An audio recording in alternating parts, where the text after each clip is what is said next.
Hi, I'm Michelle Hewitt. And I'm Amanda Lockitch, and this is Disability with Possibility.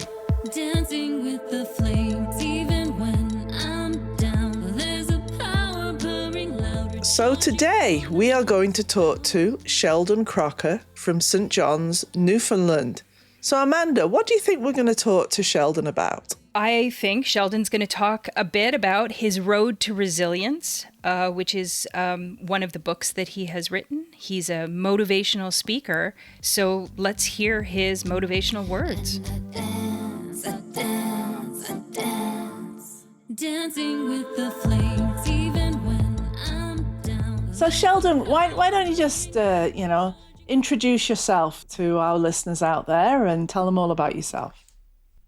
Okay, how long do we have? As long as you want, my friend, as long as you want. Well, I'm genuinely thrilled to be here, and I really appreciate the opportunity to share. You know, this podcast with this focus on possibility really aligns with something that I've been really dedicated to my entire life, helping people see the possibility within themselves. So even with the world tries to tell them otherwise, there's always hope. There's always things that people can do. So what I want listeners to take away from today's conversation is that the challenges we face, whether they are related to disability, adversity, personal setbacks, are not the end of the road, as I've come to discover myself in my own journey with disability. Being born with a disability titled Arthrogryposis, I was told by my doctor when I was much younger that I would probably never, ever be able to walk on my own. Some people might think this, okay, so, but the thing is, 5 years ago, I completed a race here in Newfoundland called the Tele 10 race. It's a 10-mile road race, and there's people who finished after me. So I come from not being able to walk to completing a 10-mile race to show the possibility in disability. And for people, it's coming from an abusive childhood. My parents weren't the best to me, physically abusive, emotionally abusive, telling me that I would never be anything besides a disabled welfare bum. I had to hear that most of my entire childhood. Being the only person in a small town where I'm from with a physical disability, being bullied and picked on and challenged and made fun of my entire life because I was different. I felt isolated my entire life. And my father was an alcoholic who used to take things out on me and saying I was the reason why he drank so much because I had a disability. So my journey with disability began from the moment I was born. From the very beginning, I had to adapt to a world that wasn't designed for someone with physical challenges. But for me, the physical limitations were only one part of the story, as I just discussed. So, falling down all the time, couldn't stand up, never learned to walk until I was about 6 years old. Bobbing my way down the stairs was the only way that I could get downstairs. And did your parents take you for a diagnosis at that young age, or was it just Sheldon can't walk? Well, no, ever since I was born, but from the time I was born, the doctors, I spent probably the first 2 years of my life in the hospital. Okay. Because I had braces on my legs and bars between my feet, and I had splints and surgeries. I had surgeries, like I'm not physically able to raise my arms above my chest. Right. Because I was born without bicep muscles. So, so there's many things I couldn't do. And so they did take me to the doctor when I was much younger, and I spent many years in therapy, but it never really helped me much. So even in the darkest moments, like, when I faced doubts about myself, I always knew that there was more to life than just being disabled. I knew there was more to life than just having a disability. As for me, I don't find myself to be a disabled person. I find myself to be a person with a disability. I know there's different terms, different lingo that different people use, but I don't see myself as being a disabled person, because I feel personally for myself, if I say I'm a disabled person, then I'm limiting myself. I feel like I'm limiting myself from what I can do. But if I feel like if I'm a person with a physical disability, then disability is only one part of who I am. Instead of me being a disabled person. So much of this, I think somehow at a very young age, you actually found a high level of mastery of your own mind, and I think that that's one of the biggest challenges for everybody. You know, especially when you come from a history of people telling you, you'll never make it, you're only this, like being able to master your mind and say, I can be whatever I want to be. I can make a change. I can play within my limits and make myself the best I can be within whatever limitations I have. How do you think you got that mind mastery? Because I knew that even from a young age, I believed that people were not just put here. People are not just born. Like, we're all here. Even if you get a physical disability or any kind of disability, we're all here for a reason, I believe. So I knew that there was more to me being here than me just being here. Even from a very young age, even though I was isolated, even though I was kept away from others, even though I knew that I had a purpose. And I never found out what that purpose was until I was about 40 years old. But because I suffered many years of I lived on the streets. I slept on park benches. I went through multiple addictions. I was after dying already twice before. I mean, through my addictions. And I found my way through the other side because I always had this little voice tell me, there's more to life, there's more to life, there's more possibilities, there's more to do than just exist. So I see one of the quotes that you sent to us that I think is really profound. The journey isn't about what you leave behind, but what you're willing to walk through to get to the other side. Yes. And I think that's very much what you're talking about now, right? That yes, you know, as you say, you've been through homelessness and addictions, and so many other people that we talk to, right? That you know, we see facing these challenges. And Amanda and I were just at a meeting in Vancouver where so many of the people outside St. Paul's Hospital were people that were they hadn't come to the other side, right? They were very much in the midst of that homelessness and addiction and so on. But as you say, you have to leave it behind. So how have you worked on leaving things behind, right, to get to the other side? Well, I just decided that my disability wasn't going to be a limitation. Instead, it was going to be a part of what made me stronger. It's like the old saying goes, what doesn't kill you makes you stronger. So I learned, and I believed right from when I was younger that there was more to it. So I just kept going, and I just kept on walking, and I just kept on going forward, knowing that me sitting in one place is not going to get me any further ahead.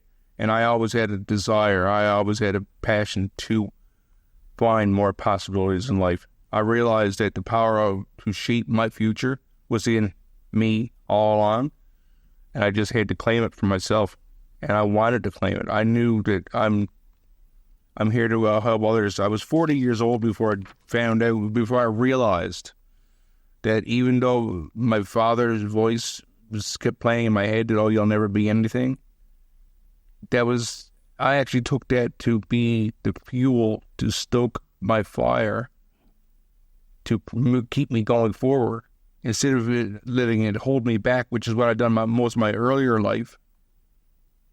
And like, if I believed what my parents didn't believe in me, then why should I believe in myself? But when I got older, and after I quit my addictions, after I stopped using my addictions as my crutches, I realized it was like, that's the reason why I should go forward.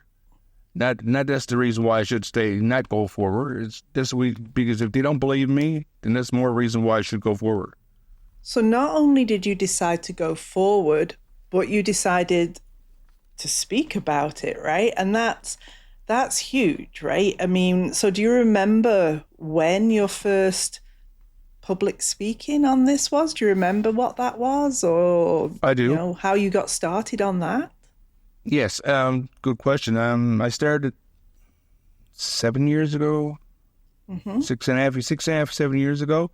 I went through an addiction treatment center program here in town where I lived, and I got called up a few months later, and he said, "Sheldon, you remember when we get on our program?" I said, "Yeah." Well, we're having our AGM, annual general meeting, coming up soon. We would like for you to speak at our AGM. I said, "Me? What do I have to speak about? Who am I to speak?" He said, "Sheldon, you know the stuff you've been through in your life?" I was like, "Yeah, I know what I've been through in my life." I lived it. He said, and so he said, "How we would like for you to speak about your story and tell your story about how you came from where you were to here you are now, after giving up all your addictions and after graduating colleges and after graduating college with honors, actually while I was still going through my addictions, I was living on the streets while I was going through my addictions. No, that's all right. And see, I'm glad this is being recorded. Edited. I was living on the streets while I was going to college. And did your classmates know that you were living on the streets, or is that something you kept to yourself? Or well, I don't know if they knew. I don't know if they knew if I was living on the streets, but they knew that I was going through my addictions because I got suspended from school. The first semester, I got suspended a couple times, and the professor told me not to come back because you were drunk all the time, but I wasn't causing no harm. But then when I went back to the second semester, he said, "Okay, Sheldon, see if you can find where your seat is." You know, so it didn't seem like the third. Something. He's like, after a while, they just ignored that I was basically drunk in class because I wasn't doing no harm to nobody, and I was still graduating. I was still doing well in the class. So I find that so my background before I became disabled, I was a school principal, right? And so I always look at what it is that we can do within education to support people, and knowing what it's like to be kind of on the other side of that, I think that's pretty neat that they said, "Okay, come back, let's do it again," right? Let's roll that, and because people's reactions to people that are going through addictions and homelessness, they're not often kind, right? And so. So that's wonderful. So that they obviously saw enough in you that they thought it was worthy of continuing to work with you and to continue to go forward. And since then, you've written 2 books. Am I right? 2? Yes. So tell me about that. Well, the first book is actually called "Keep on Walking: A Journey of Inspiration and Transformation." So I started that book at the beginning of the pandemic.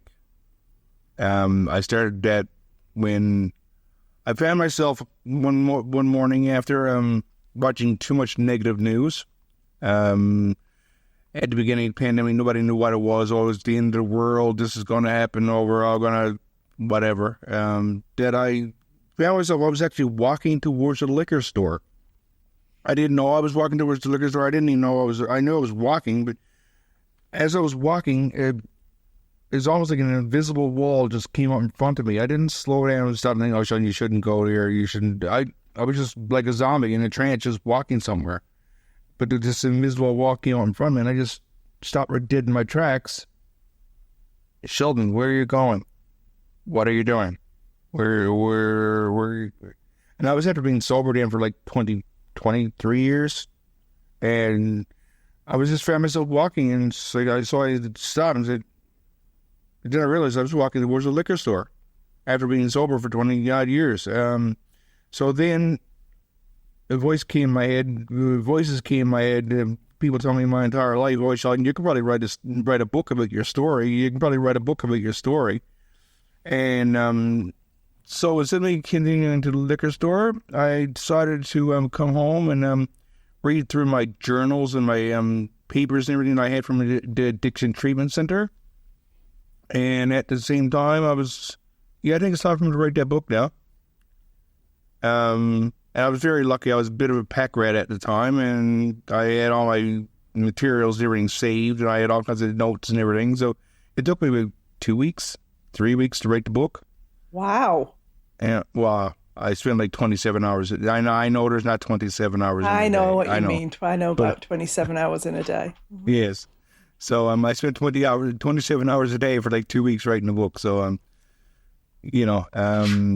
so I wrote the book and self-published on Amazon through the KDP services. Yeah. And it actually reached the #1 ranking in 4 different categories at exactly the same time. It wasn't categories just close to each other, different topics altogether, and it reached #1. So I'm a best-selling author because of the addictions and because of my past childhood. So possibilities are everywhere.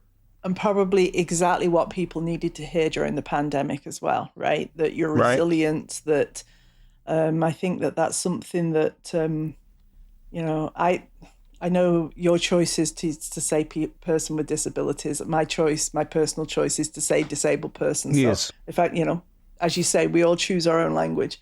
Right. But I think as disabled people during the pandemic, we were able to teach the rest of the world a lot about resilience, right? Because the things that they were having to learn about isolation and those sort of fear and vulnerability, that's what we live with. And as you say, so The Road to Resilience, a memoir of overcoming adversity, when did that one happen?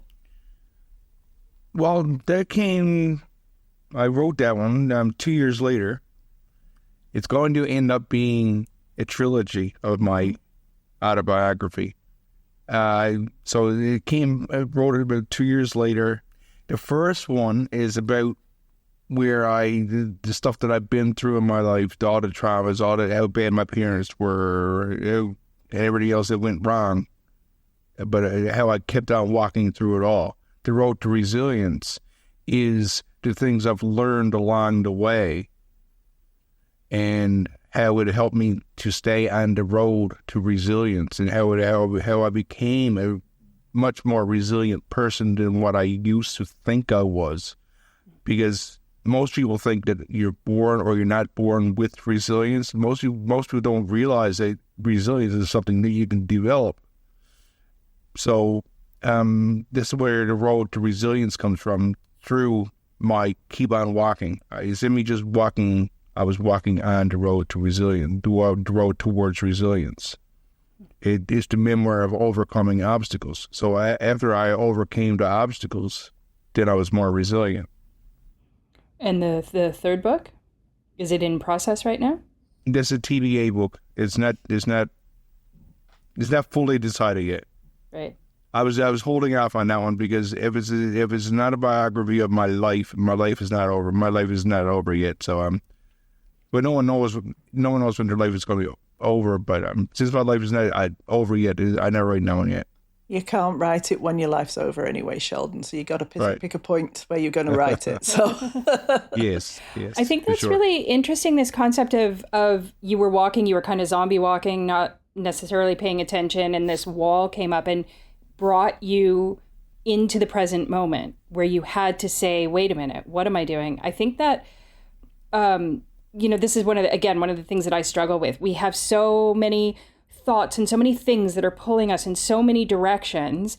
And we're, I don't know about you, but we're doom scrolling on our devices. And like you said earlier, all this terrible news, the world is the world. And so being able to come into a moment of like breath of here I am, what am I doing? Like really just being in your body has the potential to offer up a whole other range of possibilities that you don't find if you're just zombie walking. I think that's fascinating that wasn't necessarily a conscious decision, but something that kind of impeded you, and then you had to go. I don't know where I was going with that, but it is something that I've been thinking about a lot. So I think it's interesting that it came up here. Well, I find it was the same kind of way as actually when I quit my drinking. When I quit my addiction, I wasn't going to go to the addiction treatment center.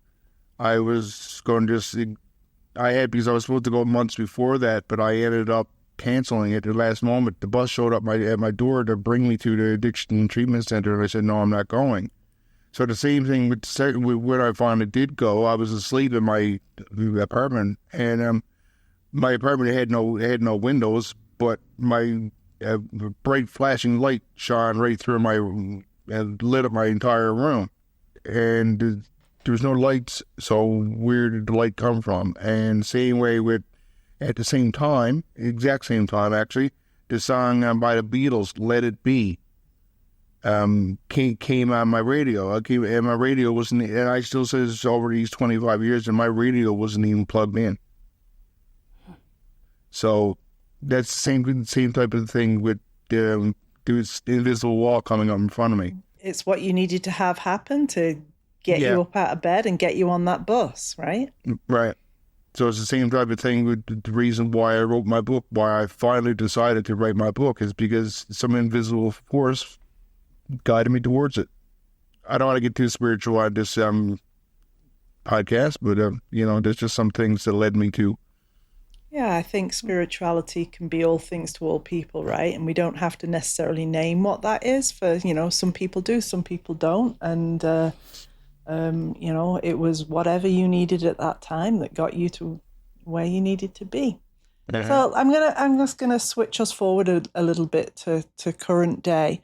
And as you know, Disability Without Poverty are the title of our organization. We spend a lot of time working on the Canada Disability Benefit. So one of the pieces of news from, I guess, a month or so, maybe a bit more ago, time seems to be slipping past me, was that Newfoundland and Labrador, you got an increase of $400 to the disability payment. The disabled people that what difference does that make to their lives? That the increase that has happened. Well, the persons with disabilities that I know, I believe that is making a big impact, because the price of medical bills, medical aids, accessibility modifications to your home, things that many people take for granted or don't consider, are now able to be more affordable.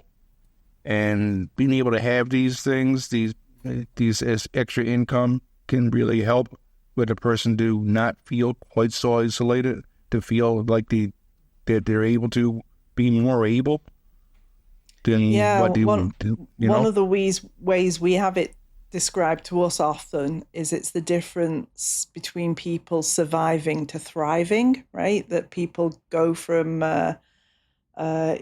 just how am I where's the roof over my head, where's the food, going in my stomach, but it releases some of that pressure so that then people can start to look at their lives, I guess, in a more positive way, and it starts to remove some of those obstacles and those barriers.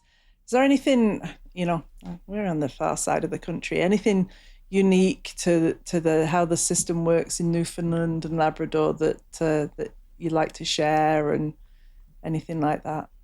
Well, I'm sure it's the same type of thing no matter where you live. A person with a disability is a person with a disability, and we all need same type of services. We all need the same, might not be exactly the same type of service, but we all need basically the same freedom. We all need to feel free. We all need to feel like we have a place. We all need to feel that we belong, that we're all included. We all want to feel that we're all the same.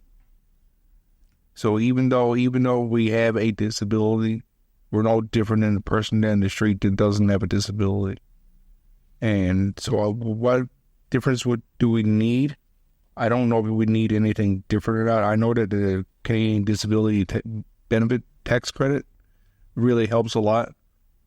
and it's helping me feel more supportive, more secure in my future. And it's helping me to know that I've got less stress and worries in the future.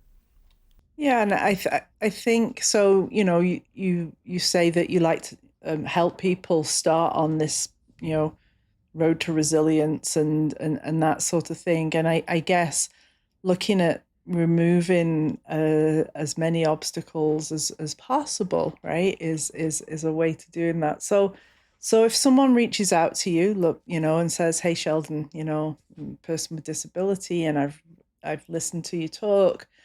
Can you help me get started? How do I get started on this, this transformation, right? Because I want to turn things around." Where do you take that conversation? What do you, first steps? Well, it's a good question. There's so many different ways. It depends on the exact circumstances that a person is going through. So I would just tell them, first of all, to develop their mindset and to realize that their mindset is everything. Because if you're thinking negatively about it, if you don't think that there's any way out, if you don't see a way out, then there's not going to be a way out. So I can't really stress that enough. If you're going through life believing that your disability defines you, that it limits you, then you are going to be defined. Then you are going to be limited. But if you don't allow yourself to feel or believe that you are limited, then there's always hope.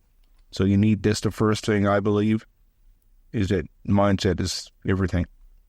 I think earlier today, I was telling somebody else that one of my favorite quotes that was even from a year before I was born in 1966. An English guy said that, talking about disabled people generally, we are society and we shouldn't be seen in isolation to it. And equally, we shouldn't see ourselves as in isolation, right? It's like, with 27% of the population, we're just here, right? We're not, it's no different whether, it's the color of your eyes or whether you're disabled, we're here, right? And that's the mindset, that the expectation that we all belong, right?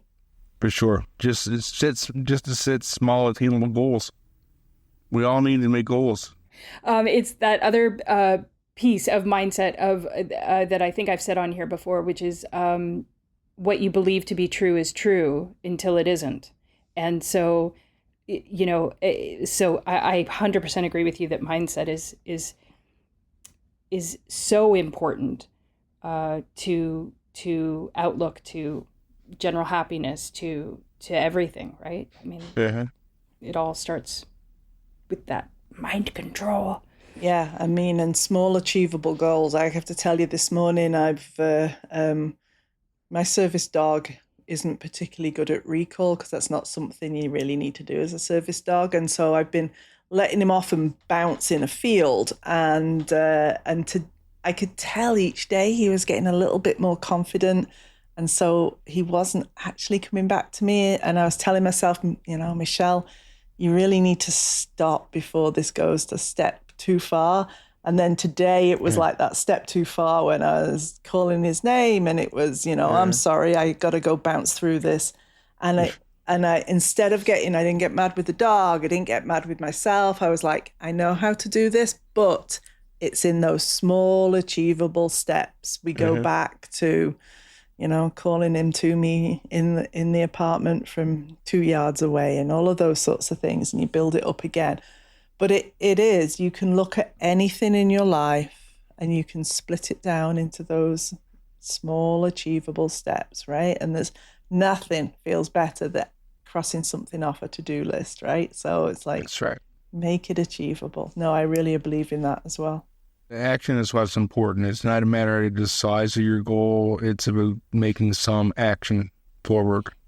And if you had been mad at yourself or been mad at Leo, you wouldn't have gotten to an actionable step. You would have been caught in that mindset of, self abuse and self, Yeah, absolutely, right. And it's of no use to him, and it's of no use to me, right? I can't, and the mistake was mine. I knew it was coming, right? I shouldn't have done it, right? But I kind of wanted him to be tired out so that he'd sleep now, which he is doing. So it kind of served its purpose, but Anyway, that's me and Leo. I could talk. We could do a whole podcast just on Leo. So Sheldon, tell me what else do we need to tell everybody? What else about your journey, about how we move, how people shift their mindset. What haven't we covered that we should cover today? Turning adversity into strength. Don't see ourselves as having adversity. See but how we can use it to make strength. How did we turn adversity into strength? Well, as for myself, it's been a long journey, and there wasn't one single moment that changed everything for me. It was a series of moments, a series of small choices that eventually helped me to transform my life. So, not to see, yes, to look at the grand picture, to look at where you want to be, and use the small steps, use the other things that I've mentioned to get you to where you want to go, but take it one step at a time, one piece at a time. So there wasn't definitely a turning point when I realized that things were going to change. It just consistent moving forward. And sometimes when you do look back and you've taken all of those small steps, you're like, whoa, I can't believe how far, I've moved the needle, right? That because it was just one little thing after another. It was never, but then cumulatively they become this journey. Right. And to remember that the journey isn't about what you leave behind, but it's willing to walk through to get to the other side, as I believe you mentioned earlier from my book. Yeah, I think that, the journey is so important. I mean, and while you're on the journey, right, the end goal may change, and because you learned something while you were on the journey, right? So I think I fully believe that we're all on a journey that we don't necessarily know what the outcome is, and we keep working towards that. Amanda, anything from you? Oh, just I always come in with just the randomness. If you were sitting down to a meal with us, what would we be eating?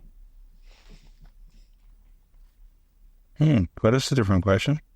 She does it every time. That's a different question. I think a lot about food. Mm-hmm. I would say fish and chips. Fish and chips. Mm-hmm. Yeah, I'll go with the chips. I'm not a fish fan, but I'd go with the fish. We can share, Michelle. Fish doesn't like. It's not that I don't like fish. Fish doesn't like me. Makes me ill. But anyway. Okay. But yeah, it's. I have good friends that own a fish and chip shop not very far away from me. So, and they always have. I always call it chicken fish. They always cut up chicken breasts and bread them in the fish batter and fry them, and it's. So I'll have chicken and chips while you two can have the fish and chips. I'm a big lover of music from Newfoundland, so perhaps we could have some good music playing in the background as well. Oh, for sure.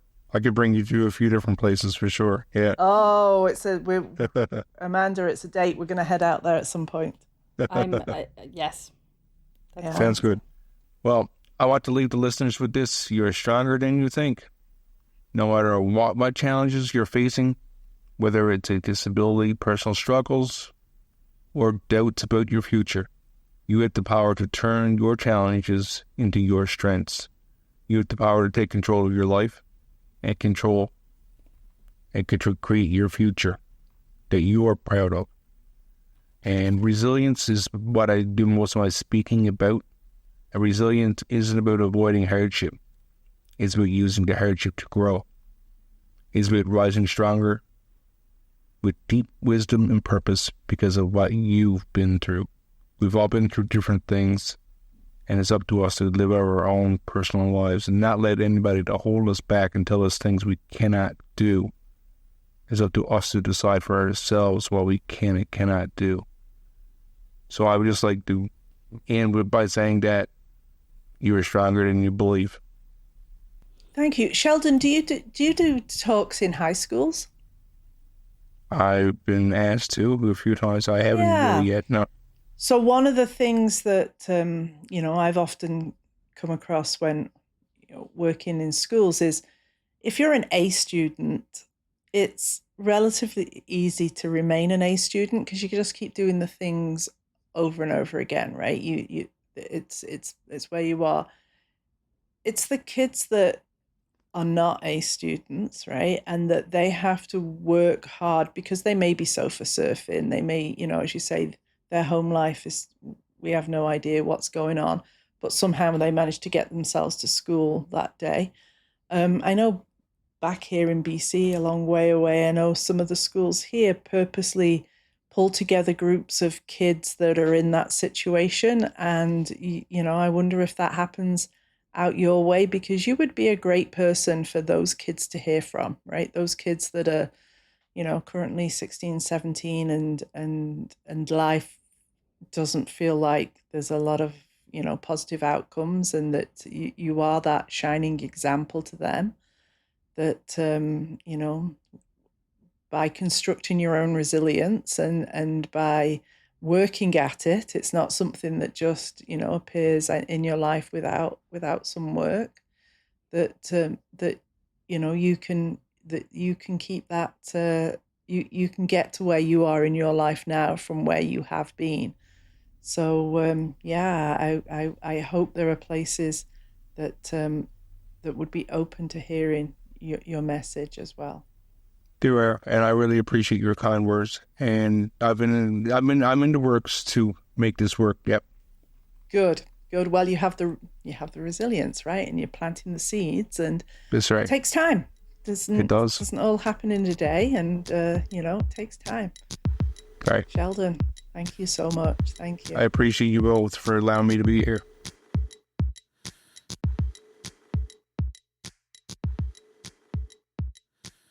Well, Amanda, what an incredible conversation. We come across these people and they tell us about their lives, and here's somebody, Sheldon, whose early childhood and addiction issues remind me so much of our conversation with Andy. Absolutely. And it always reminds me of one of those things of you never know what's going on with people. So treating everyone with a baseline of grace and kindness and courtesy, I think in his motivational speaking, I think a lot of that comes down to the resiliency and the kindness and the openness that he has and that he shares. Yeah, because it's not just the power to come back, right? The power to have faced off his childhood, his addictions, alongside his disability, but also his strong desire to share that message with other people. Absolutely. So, Amanda, keep me on track. What's coming up next? Next week, we have our very good friend, Amy Amanti, coming to talk to us. Oh, so back from one side of the country to our side of the country. 3 BC girls having a chat. Thank you so much, everybody. See you next week. If you would like to make comments or suggestions, but only nice ones, of course, please reach out to us at hello@disabilitywithoutpoverty.ca. If you want to talk to either Michelle or Amanda specifically, it's just our individual names, Amanda@disabilitywithoutpoverty.ca or Michelle@disabilitywithoutpoverty.ca. And to find more about what this whole Disability Without Poverty shebang is about, our website is disabilitywithoutpoverty.ca. And I dance, dancing with the flames. Disability with Possibility is made possible by many, many people. However, a few key people that we would like to thank are Christina Sheldon for her fabulous theme song, producer Dave Shumka with Kelly and Kelly, and all the funders and partners who help us do what we do.